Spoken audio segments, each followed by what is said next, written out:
Bonne semaine, mesdames, messieurs.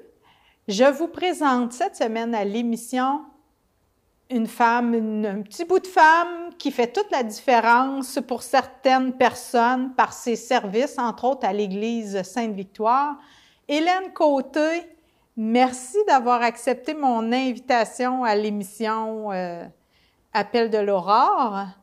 Hélène, on s'est connus d'abord parce qu'on prie dans les mêmes lieux. Oui. On fréquente les mêmes endroits pour prier ensemble. Oui. Qui es-tu, Hélène? J'aimerais ça te faire profiter nos auditeurs de ce que tu es, de ce qui t'anime, de ta foi, de ta prière, de ton service, parce que pour moi, tu es un exemple, une personne de service. D'où viens-tu, Hélène? Ici, de la région? Oui, je suis de Victoriaville. J'ai toujours demeuré à Victoriaville. J'ai des frères et sœurs. On est une famille de 7 enfants. J'ai eu des parents comme tout le monde. Et de ce qui m'anime et de ce que je suis, j'étais dans un terreau assez fertile pour faire germer ma foi. J'avais une mère très croyante, un père avec une grande foi, mais qui ne pratiquait pas. Et j'ai vécu dans ça, et j'ai pu faire... le Seigneur a eu le loisir de cultiver ma terre. Fait que toi, là, ta foi, là, c'est d'un bout à l'autre, toujours... Depuis aussi loin que tu te rappelles, tu as la foi, tu es une femme de foi, tu crois en Dieu. J'ai toujours aimé la catéchèse à l'école. C'était ma première note, ma meilleure note. J'allais à l'église. Moi, mon père me réveillait quand j'avais à peu près, une dizaine d'années. Non, peut-être plus jeune. En tout cas, il me réveillait à 6 heures pour que j'aille à la messe, mais lui, il n'y allait pas. Mais il disait, Hélène, faut que tu y ailles à la messe. Bon. En tout cas, j'allais à la messe. T'allais pour lui? Oui. Et oui, aussi loin que j'ai fait partie du mouvement du guidisme un bout de temps. Oui. Et je suis une personne d'implication.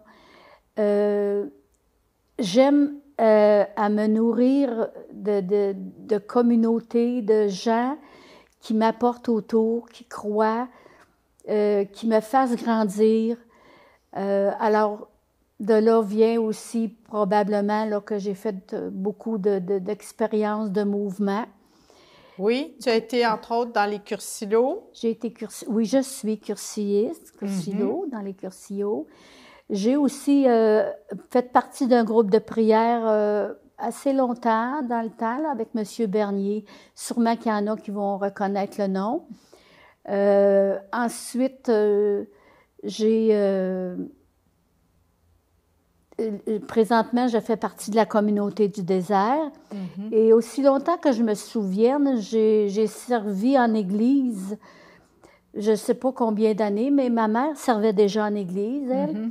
C'est elle qui m'a appris à servir la messe. À un moment donné, j'ai fait les lectures et j'ai toujours été impliquée en église.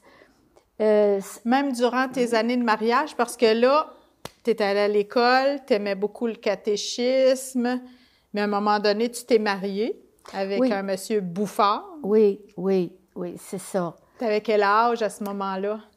J'avais 21 ans. En 71, on s'est mariés. Et puis, c'était l'amour de ma vie. Dans notre relation de couple, il y a eu toujours beaucoup d'amour. C'est l'amour qui nourrissait beaucoup de choses. Fait que c'était un beau roman d'amour. Oui. Mais est-ce que c'était le fleuve tranquille? Pas nécessairement. Au fil des mois, et je pense que ça n'a pas été trop long non plus, là, au fil des ans, peut-être au bout d'un an, j'ai réalisé que j'avais un ennemi dans ma vie de couple. Oui. Une troisième personne qui habitait notre vie de couple, c'était la boisson. Et au début, moi, je croyais que tout ça pouvait se contrôler, pouvait s'arrêter. Ben oui, on espère. Alors, on essaye beaucoup d'arrêter l'autre de boire. Et c'était beaucoup aussi les conséquences latérales de la boisson. Souvent, ben, c'est les chums de gars et tout est bon, tout prétexte est bon pour sortir de la maison, pour aller rencontrer des copains, prendre une petite bière. Et il y a aussi l'aspect financier, parce que ça passe en premier, au détriment de la nourriture, au détriment du vêtement. C'est pourquoi moi, j'ai toujours travaillé. Ah oui. J'ai travaillé beaucoup. Des heures supplémentaires et tout. Puis moi, mon conjoint, en plus, était un saisonnier. Ah, son travail. Ce qui fait qu'il y avait 6 mois de chômage l'hiver. Et souvent, j'arrivais, moi, puis ben, la partie de cartes là, à la table était commencée, puis les petites bières, puis tout ça. Mais je n'ai jamais... ça m'a affecté beaucoup, mais je le laissais vivre quand même. Je ne m'imposais pas jusqu'au jour, à un moment donné, où je me suis dit, là, c'est plaisant au début, la boisson. C'est plaisant parce que il y a une personnalité de rire, de chant, de sociabilité, c'est phoné. Mais avec le temps, ça se dégrade. Oui. Ça se dégrade jusqu'à un tel point que là, ça n'est rendu déplaisant. C'est plus agréable de l'accompagner et les nuits finissent plus. Ce que moi, j'étais incapable à un moment donné de suivre parce de supporter. Tu travaillais aussi. Oui, ça fait que là ça s'est compliqué un petit peu. Après combien d'années, Hélène? Oh mon Dieu, mon Dieu. Après combien d'années? Une dizaine d'années? Ben, je dirais quand j'ai eu Esther, là, ça me dérangeait déjà. Tu as un enfant? Oui. Quand j'ai eu ma fille, qui elle aussi a été touchée beaucoup par ça, parce que l'absence d'un père. Et à un moment donné, là, j'avais vraiment l'idée de faire ma valise. J'étais sur le bord de faire la valise à la porte. Qu'est-ce qui t'en a empêché? Comme Dieu est toujours présent dans nos souffrances, dans nos découragements, il passe par les humains. À ce moment-là, il a passé par une belle-sœur qui connaissait Alanon et qui m'a suggéré, moi, elle ne savait pas trop, mais elle m'a dit, va voir là, elle dit, je pense qu'ils peuvent t'aider. Puis elle dit, c'est un groupe pour ça, mais tu sais, tout en étant... Alors... en étant délicate? Oui, en n'étant pas certaine que tu allais Elle m'a suggéré ça avec tout respect, là, tu sais, sans s'imposer. C'était la sœur de ton conjoint? C'était une belle-sœur, oui. Ma belle-sœur, ça se trouvait être elle était l'épouse de mon beau-frère. OK. Alors, quand on est dans une grande souffrance, un grand désespoir, et qu'on est à veille de toucher le fond du pot, comme on dit. Tu te sentais rendu là? On essaye tout. Tu as essayé ça?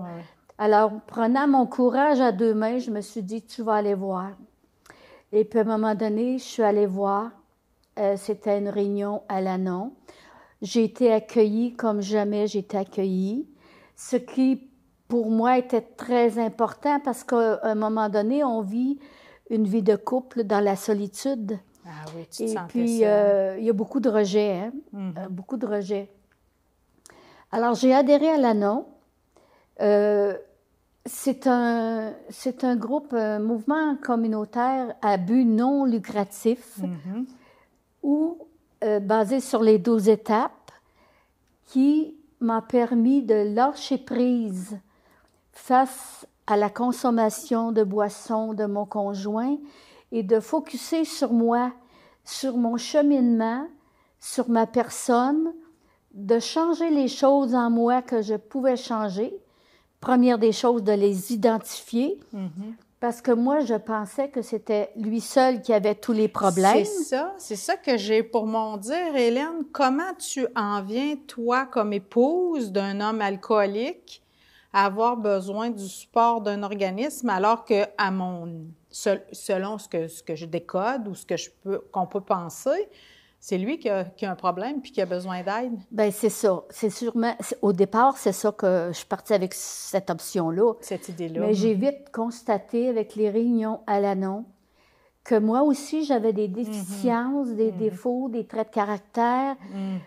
Et là, ça t'a aidé à faire une espèce d'introspection? Oui. Et cette introspection-là, c'est sûr qu'elle est douloureuse au départ. Oui. Parce qu'on se regarde soi, puis on voit des choses qui ne sont pas nécessairement belles à voir, mais il y en a des belles aussi, là. Mais c'est d'aller vraiment en profondeur au fond de soi, de se connaître et de revoir tout son comportement, sa vie. Et là, on travaille. Je travaille sur moi. Qu'est-ce que je peux changer? Qu'est-ce que je peux améliorer? Et à ce moment-là, j'ai libéré le conjoint parce que j'étais beaucoup sur ses épaules, comme on dit, un fardeau qui était toujours à lui reprocher sa boisson, puis, comme on dit en anglais, le checker, le surveiller. Oui. Chaque moment, il va-tu prendre une bière, il va-tu bon, etc. Parce que comme conjointe d'une personne alcoolique, on cherche à éviter les occasions où il peut consommer. Exactement. On cherche à minimiser la consommation. On cache, on jette, bon, hein? Mais là, ça m'a invité à faire des choix. Parce que lui avait bien peur que je l'amène chez Aura. Ah, OK, d'accord. Alors, je lui ai dit, inquiète-toi pas, sois pas inquiet, je ne vais pas là pour toi, puis jamais je t'obligerai à faire du mouvement. Je vais là pour moi, pour m'aider, pour chercher de l'aide. Et quand il a eu compris ça, il était rassuré. Et là, j'ai entré à fond dans le mouvement Lanon. Et je l'ai laissé vivre. J'ai cheminé, moi. Je l'ai laissé vivre. Et j'ai appris beaucoup de slogans aujourd'hui qui me servent encore. Parce qu'à Lanon va toujours m'habiter. Je manque de temps, hélas, pour aller rencontrer des copines. Nouveaux adhérents. Oui, c'est ça. Mais Alanon m'habite toujours et ça ne me quittera jamais au fond de mon cœur parce qu'il y a des slogans comme « Lâcher prise et s'en remettre à Dieu ». Par la grâce de Dieu. Quand tu es impuissante devant quelque chose, à la grâce de Dieu, il arrivera ce qu'il voudra selon sa volonté. Et ensuite, il y a vivre le moment l'important d'abord, le moment présent. Quand j'ai plusieurs choix à faire, qu'est-ce qui est important aujourd'hui? Qu'est-ce que je priorise? Et tout ça conduit à la découverte de plus en plus profonde d'un Dieu d'amour. Pour toi, ça a été ça? Pour tout le monde, c'est comme ça? Ben, Dieu a son heure pour chacun. Et moi, mon heure est arrivée. J'ai découvert à travers cette aide remplie d'amour, à travers les membres, à travers leur disponibilité à m'écouter, à me rencontrer en cas de besoin quand j'étais dans une détresse. J'ai découvert ce Dieu qui se manifestait à travers les humains. C'est très beau. Et qui m'apportait des réponses et qui m'invitait davantage à le suivre. Alors, j'ai cheminé comme ça et j'ai... Pendant combien de temps, Hélène, que tu as été très active dans le mouvement? J'ai été active au moins pendant 15 ans. Ah, quand même. Oui. À qui ça s'adresse à l'Anon, Hélène? À des femmes? À toutes les personnes. Des hommes, des femmes. femmes? Pas nécessairement les conjointes. Ça peut être des oncles, des tantes, des enfants, des cousins, cousines, des voisins. Tous ceux qui sont dérangés par la consommation de boissons d'une autre personne. Quand tu entends le tchic, ouvrir le bouchon de bouteille, ça là, te fait mal quelque part. Là, tu te retournes, là, puis là, tu sens que ça te dérange, ta place est là. Bon, pour les enfants aussi, il existe Alatine. Ma fille a fait Alatine aussi. Elle était dans l'adolescence, alors c'est sûr qu'elle est partie à l'extérieur à un moment donné étudier. Mais moi, j'ai arrêté au moment où j'ai j'ai comme senti un appel autre part. OK, d'accord. Autre part, les circonstances ont fait que doucement, j'ai bifurqué vers l'Église. Je me suis sentie appelée à servir en Église, à adhérer à d'autres mouvements. Mais c'est pour ça que tu es partie, c'est pas parce que... On dit souvent qu'on part pas contre, on part pour. Alors, tu es partie ailleurs, vivre ce que tu avais accueilli, reçu dans le mouvement. Parce que tu es toujours là, tu me disais ça, tu fais encore des témoignages, oui, tu y vas de temps en temps. Quand j'ai l'occasion, j'aime aller faire un meeting, partager, mais Dieu a sa vue, son destin pour chacun de nous, et il a passé par ce mouvement-là pour me faire grandir et pour ensuite m'appeler à plus loin. Et là, je suis entrée dans le service au niveau de l'Église. Est-ce que ton mari a fini par aller chez Léa? Non. Jamais il est allé? Non, et je suis heureuse de l'avoir respecté jusqu'au bout. Dans sa consommation de boissons, il en est mort, malheureusement. Il s'est développé un cancer aux intestins, au gros côlon. Et quand on l'a découvert, les métastases étaient rendues au foie. Mais aujourd'hui, je me dis, il a été heureux dans la vie qu'il avait choisie. C'est sûr que l'alcoolisme, c'est un mal de l'âme et c'est aussi, ça fait partie de l'ADN aussi. Oui, c'est souvent reçu en cadeau, en héritage. Hein? C'est ça. Et lui, je l'ai respecté en ce sens qu'il ne s'est jamais reconnu comme tel alcoolique. Je n'ai pas à dire qu'il est alcoolique parce que lui, il ne se reconnaissait pas comme ça. Ah oui. Tout ce que je sais, c'est que moi, j'étais affectée profondément par cette consommation de boissons-là. Hélène, plusieurs dans ton cas choisissent de partir. Pourquoi rester? Il y avait l'amour. Il y avait l'amour. Je m'en doutais que tu me répondrais ça. C'est aussi simple que ça. Quand la flamme de l'amour est plus là, c'est difficile de réanimer les tisons de l'amour. Mais moi, l'amour existait. Je l'aimais profondément. J'avais un enfant que j'aimais aussi. Et je me disais, par le divorce, est-ce que je vais lui imposer des blessures peut-être pires? Mais je crois que on ne choisit pas que j'aille rester ou partie, ou que je sois partie. Elle a ses séquelles à elle de ce que j'ai vécu.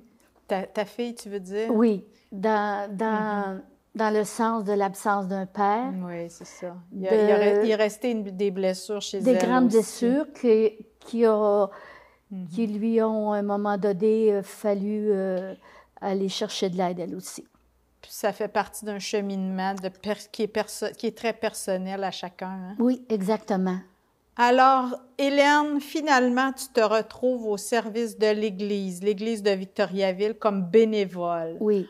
On te voit un peu partout. Tu as la foi de ta jeunesse? Plus grande que ma jeunesse. Plus grande. Ça a changé? Je réalise au fil du temps. Dieu m'a rejoint d'une façon dont je n'aurais jamais pensé découvrir. Parce que c'est comme un bouquet de fleurs. Au début, la foi, c'est un petit surgeon, un petit tigeon, une petite bourgeon, oui. Et puis, que Dieu a arrosé continuellement par des rencontres, des homélies, des retraites, des paroles. Et tout ça me donnait toujours davantage la soif de Dieu, le désir de me rapprocher. Je faisais des fins de semaine charismatiques, Cursillo, tout ça. Et je j'arrosais ça avec la prière aussi. Bon, la prière, parlons-en. Comment tu pries, Hélène? Moi, j'ai un coin de prière. Mhm. Je mets ma madone. Mhm. J'ai ma petite croix au côté.